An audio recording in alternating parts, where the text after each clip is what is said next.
Governor John Kasich and one of his supporters sharing a heartwarming moment yesterday on the campaign trail. Have you seen this?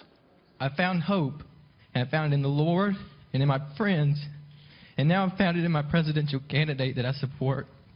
And I'd really appreciate one of those hugs you've been talking about. The presidential candidate brought to tears himself by that young man's emotional story. Governor John Kasich joins us live from South Carolina to tell us more. Governor, it's great to have you. Your first live Fox and Friends appearance in a while. It must make you feel good to know when we look at that image of that young man who drove across state lines from Georgia to be with you yesterday in South Carolina, that you have got some supporters who feel so personally about John Kasich as president.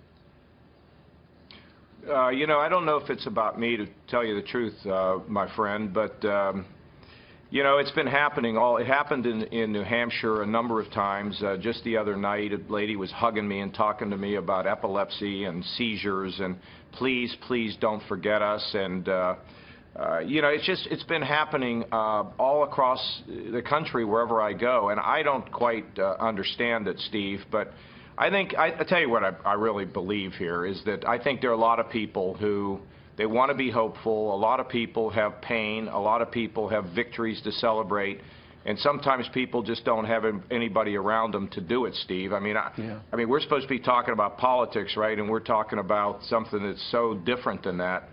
But I combine, you know, the emotion of a campaign with, you know, with the head. I mean, we have to grow our economy. Economic growth matters the most because that's what gives family strength, kids hope, and all of us puts us in a positive place. But the issues of the heart matter also. Right. You know, look, if you were running for office, Steve, you'd be a great candidate. And I'll tell you why. Because you're a smart guy, you got the head, but you also have the heart. That's why your show's done so well for so long. People appreciate not just the head, but also the heart that you have.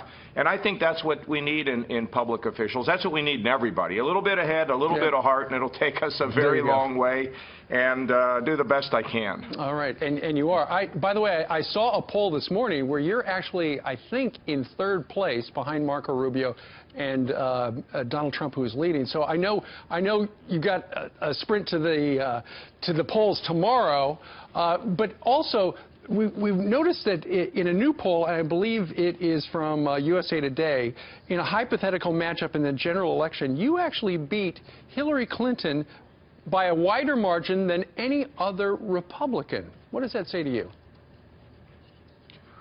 Well, what it says to me, Steve, is that the independent voter and even conservative Democrats, you know, who are not socialists, you know, or leaning towards socialism, are looking at me. And, you know, my father was a mailman, blue collar, and I think that there's a certain DNA you get when you grow up, right? And then it stays with you.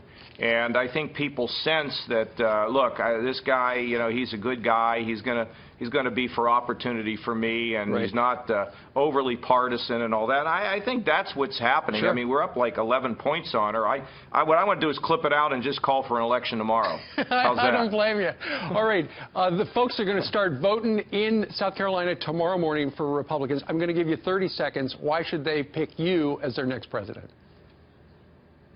Well, in a nutshell, I was involved in economic growth in Washington with balancing the budget. I reformed welfare. I was one of the players. I also have turned Ohio around and created jobs. And at the same time, Steve, we leave no one behind. If you're mentally ill, drug addicted, the working poor, developmentally disabled, in the minority community, everybody in America needs to rise. So conservative principles, conservative ideas, get the economy going, and let's make sure that everybody has a shot. I got a feeling you've made that speech a couple of times in the last couple of days.